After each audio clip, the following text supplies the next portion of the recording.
Hey everyone, Nubkeks here, and welcome to another post-game commentary. In today's episode, we're going to be talking all about Haunted Mines. Got a lot to say about Haunted Mines, as you'll see in this game. And we're going to be talking about Tracer as well, and kind of helping you guys improve your play on both of those. Hopefully, that's the goal. We'll see if I can manage to do that. We'll try. So yeah, going into this. So one thing I did want to mention, just because this happens all the time, right? Is that Slawick, guy who's in game with me, who's kind of looking to play a game with me. I can't reply to every message. I get so many messages, right, all the time, and there's no way to reply to them all. So if I all the time, like every day, I get people going, "Hey, do you want to play with me, or can you help me out?" When I don't reply to you, it's not because I'm being rude or anything like that. It's that I literally cannot reply to everyone. It's just not possible. When I do have some free time, I might try to reply here and there, but generally speaking, it's just not something that's doable. So, yeah, just in case anyone's ever kind of bothered by that, because people do write very, very long and detailed messages, well thought out and very genuine, but there's too many to get around to. So, yeah, that's what's going on there.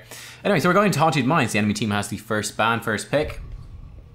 I'm thinking of playing some Tracer. I actually think this is a pretty bad spot to pick up Tracer in the draft. But I kind of wanted to play Tracer, and I do think it's a pretty nice map for Tracer as well. The enemy team bans out Sylvanas, which is a fine ban. Sylvanas is really good on this map. I've been trying to get some, like a game to show Sylvanas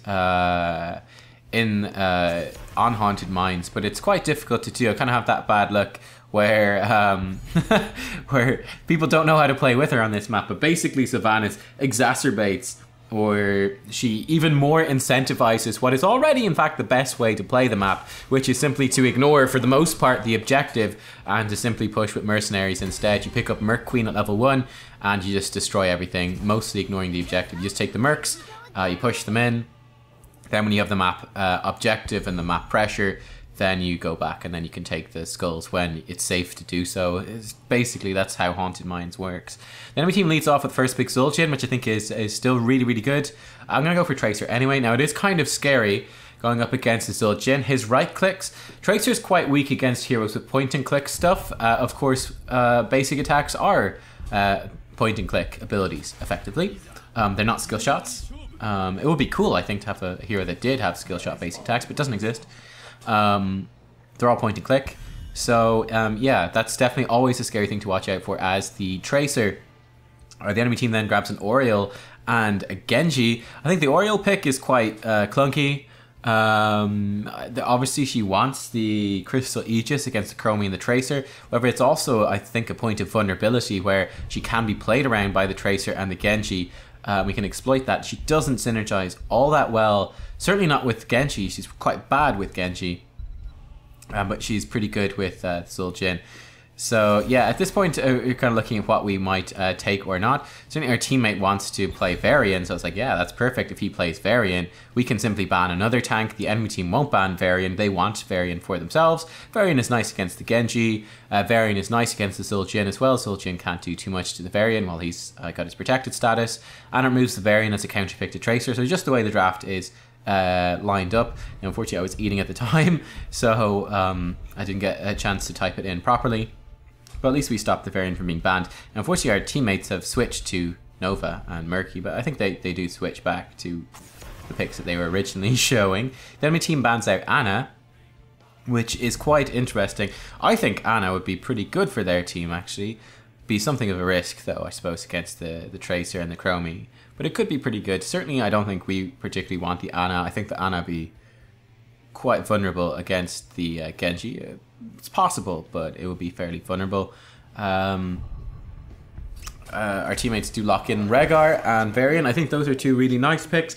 Yep, the Varian should be relatively useful against the Genji, and he's also very difficult for them to kill, so that's quite nice. The Rhaegar, very, very strong on this particular map. Excellent at taking those Merc camps and taking out the inside the mines as well. That wave clear, he brings that siege damage, is super useful.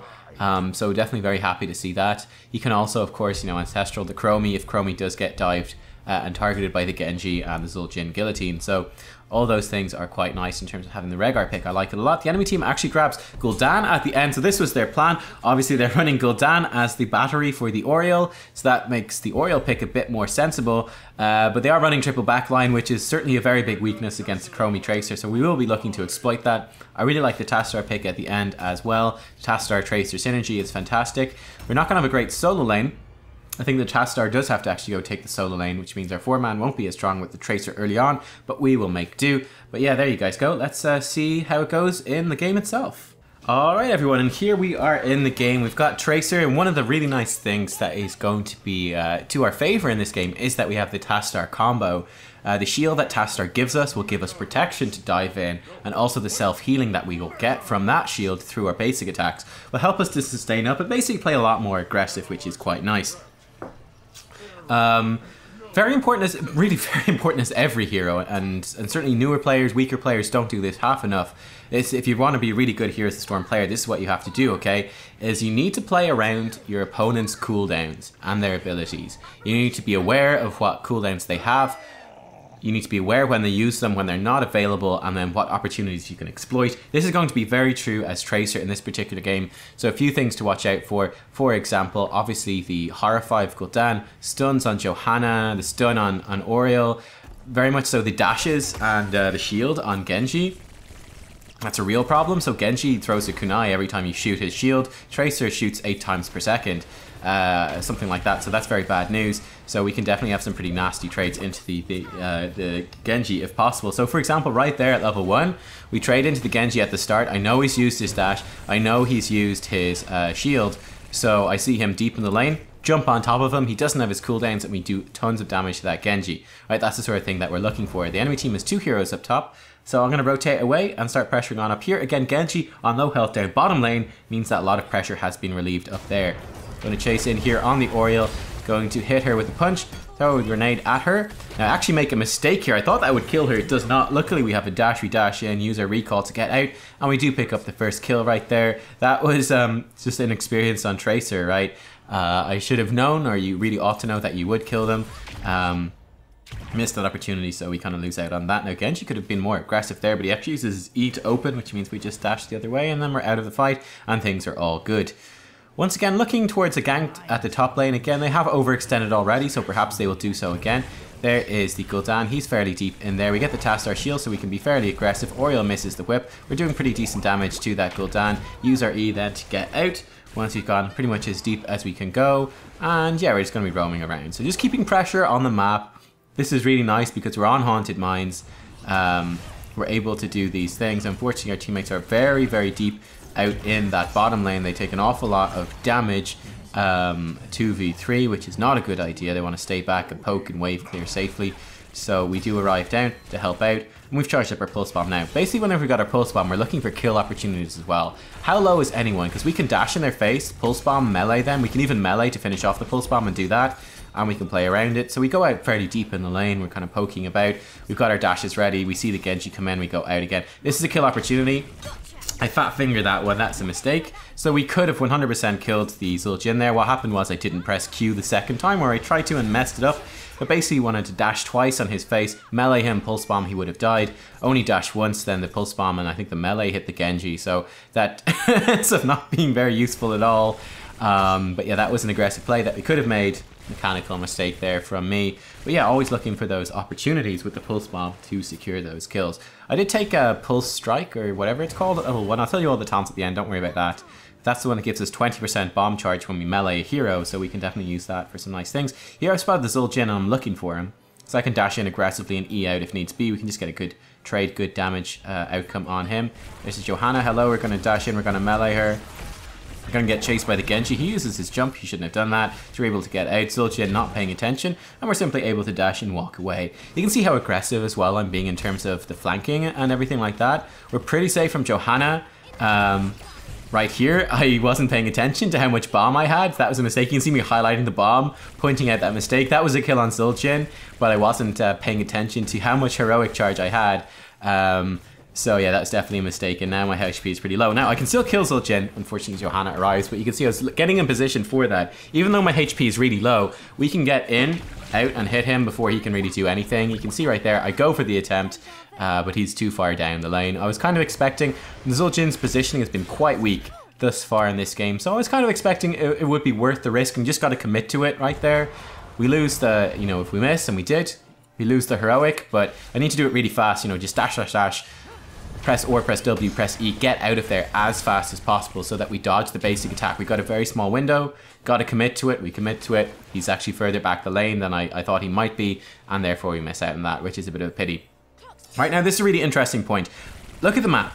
Right here we've got the perfect opportunity, right, because Chromie's just respawned. Right here, perfect opportunity to come and kill this camp, and then be back at our gate to go into the mines and to fight as 5. Just squeezing out that extra value. Instead, what our teammates do, ping the thing, ping the camp, we should go do the camp. They go and they dive in with less people. So that's a big risk. Luckily, it's working out okay, but that's the sort of thing that you need to be watching out for. So we're able to go in there, we're able to pick them off. You have to be so careful about that. The enemy team definitely misplayed it. They got too greedy in their positioning. But be super careful. That's the sort of situation where you can sync up. You don't want to trickle in. You can sync up your respawns. You can go and fight them as 5 and make a big advantage happen. You're able to do that. And we had the opportunity there to go and take that siege camp and then collapse as 5 together on the enemy team. Certainly, once you're moving into higher levels of play and playing against better and better players, that is something that you need to do. If you go and you trickle in, it's not going to work. If you're just sitting around waiting for Chromie, that's a missed opportunity where you could get a sapper camp, and the sapper camps are really, really strong. Yeah, pity we didn't get the Penta. Rehgar misplayed it. Rehgar kept chasing the Johanna with us, which is a huge waste. If he had stayed back and helped keep the Chromie alive against Genji, he probably could have killed the Genji. And I think it was better to have the Tracer chase in on the Johanna instead of the Rehgar, because there's just a few things that Johanna can do, sneaky things that we want to watch out for. So here again, you can see I'm playing pretty aggressive. Going to E out just because I'm a little bit scared. I think Oriel did use her whip, but I'm a little bit scared that it might catch me out and I could die, so I have to watch out for that. But yeah, going in much more aggressive whenever we get the Tastar shields. Here I actually go, and look at that, we just barely get caught on the edge, which does get me killed in the end, so that's a mistake from me. Not quite positioned correctly on that dash. We clip the edge and get stunned on that wall. I wanted to get behind so that she wasn't able to do that. Mistakes were made, and we pay the price with our life. Chromie likewise goes down. And this is a little bit rough, unfortunately. We've kind of split a really wonky way. The supporters and the tank are kind of solo clearing bot. I'm not sure really why. That's what they're doing. I think we're in a nice spot to play this pretty aggressively. We've got really nice dive and pressure under them when they're defending. Right, the Tracer, we can dive it really nicely with the Tastar shields under the forts while the forts are shooting the McThingies. What are they called? Golems. So that's something that we can use to our advantage. Yeah, we're able to go in here. Probably should have saved on. I'm actually not sure. So one thing you'll have noticed is that whenever I do shoot the Genji and he pops his shield, I press D to reload my guns, which means that we're not shooting him. And we come out of it with full ammo ready to punish him afterwards. I'm not sure if there's a handier way to stop Tracer shooting. I think S stops everything that you're doing, but it also stops movement. So you definitely have to be careful with how you're doing it. So Zul'jin super deep. Use the pulse bomb. The pulse bomb probably overkill there. Just wanted to ensure the kill. Probably was a mistake. Probably could have held on to it. But nonetheless, that's what we have done. At this point, again, I think this is a massive missed opportunity in this game. We just got one kill. We're close to level 10. Perfect opportunity once again. We're all there. We're all in position. Pop up. Grab that sapper camp. The enemy team is not in a position to contest with Zul'jin being dead and us closer to level 10. Get the sapper camp. Then we turn around and we push things in. Much better way of doing things. Instead, people are just faffing about in the middle of the lane. They're looking for kills, which they're nowhere near getting. Yeah, that's just costing us pretty heavy. So we know his cooldown's out of position. So whenever a hero's out of position and they don't have cooldowns to punish, I'm looking for the kill in that situation. But yeah, we obviously go in there, but then go straight out again. We're not in a safe spot at all. Stunned by the Oriole, but now I'm able to go behind. This is a mistake for me. Don't spot the Zul'jin. That's a mistake. Lack of teamfight awareness. Could have killed him if I'd been paying more attention, so that is a misstep. But yeah, that's another situation. Perfect opportunity to get that sapper camp. They're down a hero. Whenever you get a kill, you want to transition it into something worthwhile. We didn't do that. Come in for the melee attack on him. Come back out again. Use the E. I think I mistimed that. Wanted to dodge the Oriel explosion. We get caught in the fear. We got a shield on us though, which is nice. Get pulled back in by the Johanna. Pop to the bottom. Johanna stun. We managed to get some damage off on him. Unfortunately, Rhaegar, again, should have split to the south, I think. I think we probably both would have died anyway, but you want to split up, minimize, just make it more difficult for the Genji, right? If one of you runs to the right and towards the top, the other one runs, you know, one person runs northeast, one person runs southeast, so you're both running away from the Genji, you force him to choose between the two. Now, of course, he's probably going to be able to just kill one and then E over to the other one. Bad luck for Chromie, nice attempt. Yeah, that's what we would have wanted to do, but it doesn't happen. So that's a bit of bad luck. Nice layering of CC by the enemy team. You can see how dangerous it is and how careful we need to be of our position. I think that team fight for me went relatively well though. We were able to survive kind of longer than expected thanks to support from Tassadar. This is another good time to take one of these camps. The enemy team is not nearby. They've already gone into the mine, so this is a good opportunity. We've got lots of wave clear nearby. I mean, it's so fast to take these sapper camps, and they're so strong. It's difficult for the enemy team. You get free XP, you get the sapper camp, and it's very difficult for the enemy team to deny them because they suicide onto the structures and do lots of structural damage. It's really important to take the sapper camps as much as possible. So here, that sapper camp, we finally took it. Genshi's stuck defending against the sapper camp. Look what's happening. We're back behind them in the background, focusing them down. Nice, there goes Gul'dan. Now Oriel's in a tough spot as well. She gets a nice stun on me and we're able to chase in. Zul'jin, he's wave clearing up top. Genji's late to the fight and we get a couple of kills, right? That's the sort of thing that you can create when you use those camps appropriately. They're so valuable. On this map in particular, they're extremely valuable. Now I like this time the Rhaegar chases the Genji instead of chasing the Johanna, so that's really nice. Varian comes with us as well. Being a little bit cautious here. You want to make sure not to get hit by that Zul'jin W, which would slow us down and do some damage. We're able to get the kills on both of them, which is really, really nice, and that gives us a nice advantage here. Once again, we're all in position. I think this is a good time to take this sapper camp. If all three heroes are here from the start, focusing this down, it dies super fast. That's guaranteed damage onto that fort, which is nice. And we still have plenty of time to get in and to do the objective as well. So that's really good for us to go do. Self and Chromie gonna clear this out, just get those sappers on for sure. So this is a great point to go in now. Tassadar is really deep, so I have to support him. We can't leave him alone there against the Genji, shooting this wall. So we're looking to go into the mines to join in with our teammates right now. But fights keep happening. That's a good crystal Aegis there from the Oriel. And now we're stuck in a situation where we've overstayed in this lane and we're getting kind of caught out as the enemy team re-engages. We're looking for Genji. Damage on Genji would be quite nice. We get lag, unfortunately. We're kind of dashing away. So this is definitely a mistake for me. We get just the problem. Tracer's a hero that you'll work really well on if you have a better PC. It's a good dash from the Genji, unfortunately. Here in a rough spot. You need to press reload here to reload again. Obviously, what I did right there is I think I pressed the reload while we were already reloading. So that was a mistake. Could have probably killed the Genji if I was mashing that reload button. Make sure we're reloading and not shooting him while he has his shield on. Then get a couple of shots off the end, maybe get the kill.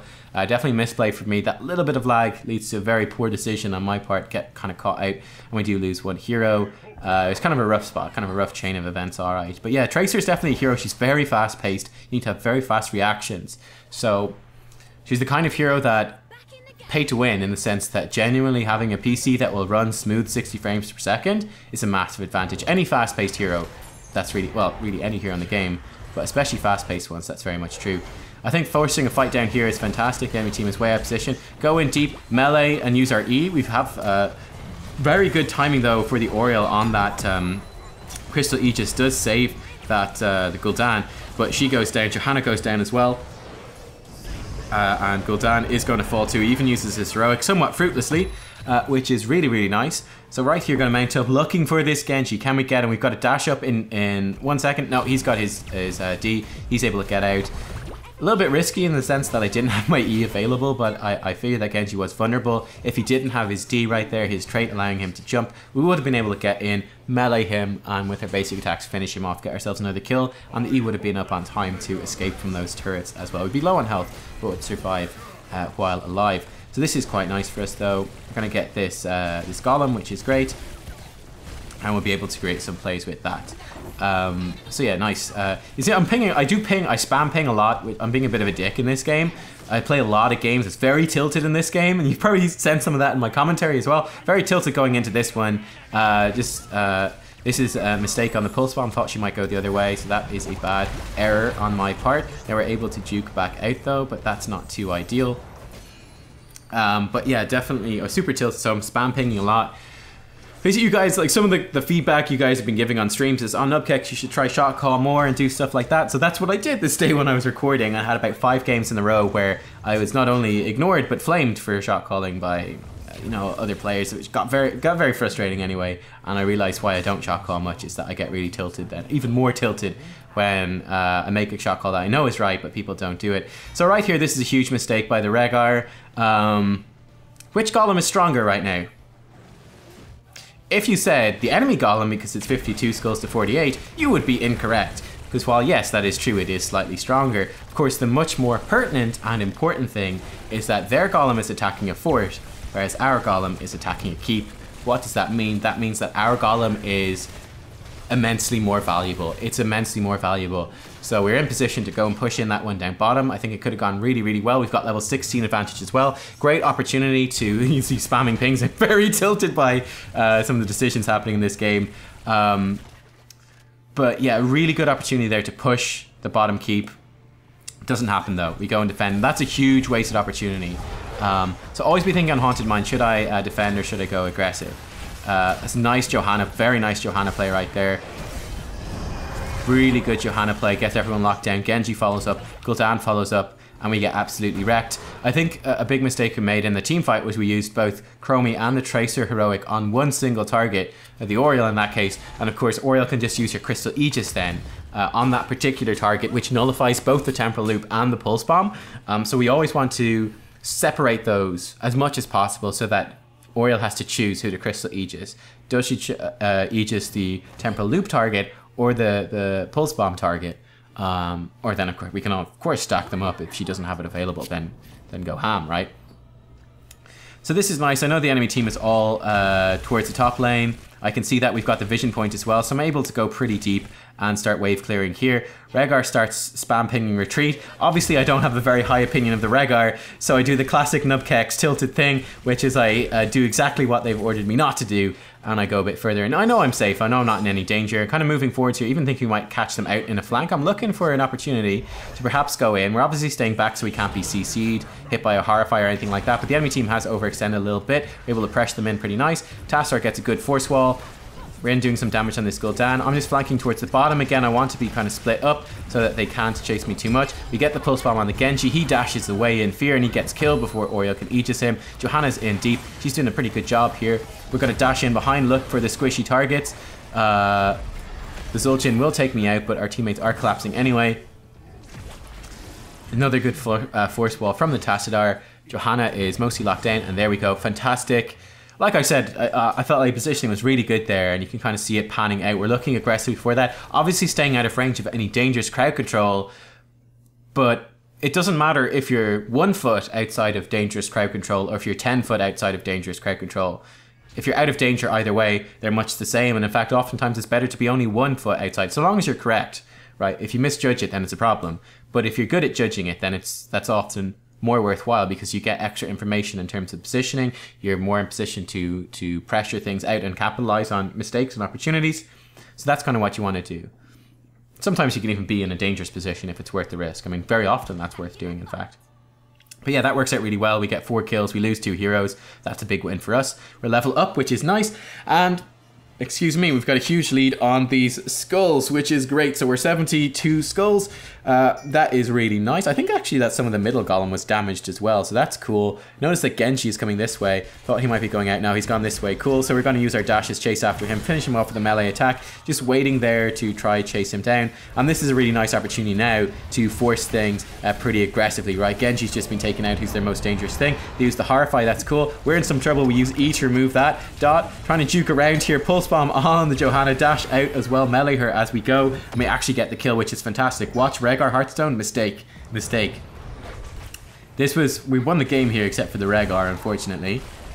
Huge mistake for me. I'm trying to lifesteal off the golems, forget about the Zul'jin thing, get picked off. But yeah, if you watch, you might even want to watch that back, but you'll see what's happened is that we get split up by the Horrify. It's a winning team fight. We want to force that fight as aggressively as possible. Why? Genji is dead. We're 5. Well, Tastar wasn't quite there, but he was close enough to join. But it's a 5v4, and Genji is arguably one of the most dangerous people. We're quite safe, apart from that. 5v4. Do you win a 5v4? Of course you do. You want to force that aggressively. We do force it aggressively. Rehgar is still on half HP, even maybe 60% HP, plenty of mana, and he's got Ancestral. He's behind enemy lines, but we're winning the fight at that point. We've actually killed another person. It's now a 5v3. Rehgar completes his Heartstone and leaves. I think if Rehgar had stayed, re-engaged, Ancestral on me, throws down a totem to slow them down, we could have killed all 5 of them and won the game. Fortunately, he decides not to do that. He decides to complete the Heartstone and go do a siege camp instead. So yeah, now it's you know, it's not too bad, but certainly that's a win condition absolutely thrown away. 4v5, do you win? Of course you do. Now we have to ping retreat on Varian as well. Varian not appreciating the other side of the coin, which is that we are 4v5 there. Will he win if he tries to contest that big golem? No, of course not. He will die, so you don't want to do that. Okay, we can see 2 people down bottom, so we really want to force this as hard as possible. Unfortunately, people are running on the ground.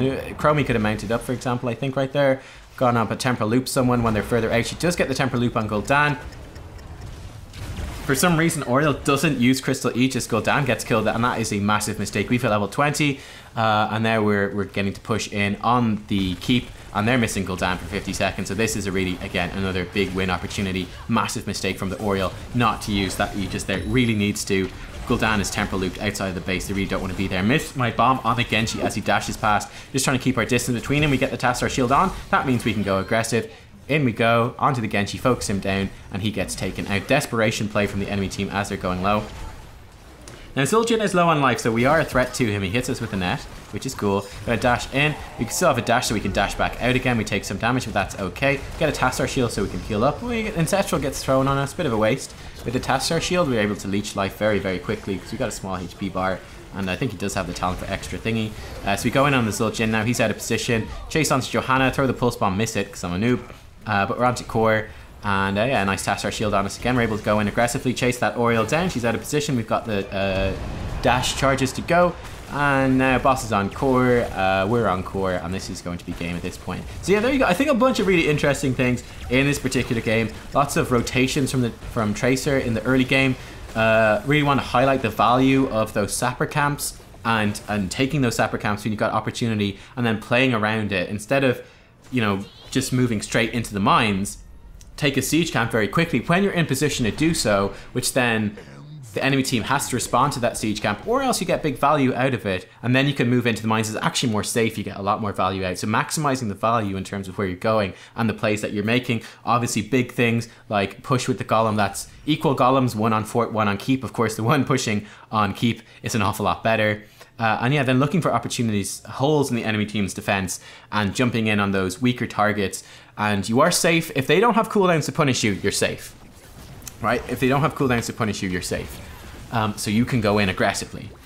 You can play around those cooldowns. If you're flanking, and you're so far to the side that you know that for them to blow their cooldowns on you means that your entire team is left unscathed. That's another really good time to go in and be aggressive, because it's that opportunity cost. Yes, they might wreck your face, but if wrecking your face means that your entire team gets more value out of it, then that's a worthwhile trade, all that sort of stuff. I think it was an interesting game on Tracer, lots of stuff going on there. So hope you enjoyed, give it a thumbs up if you did.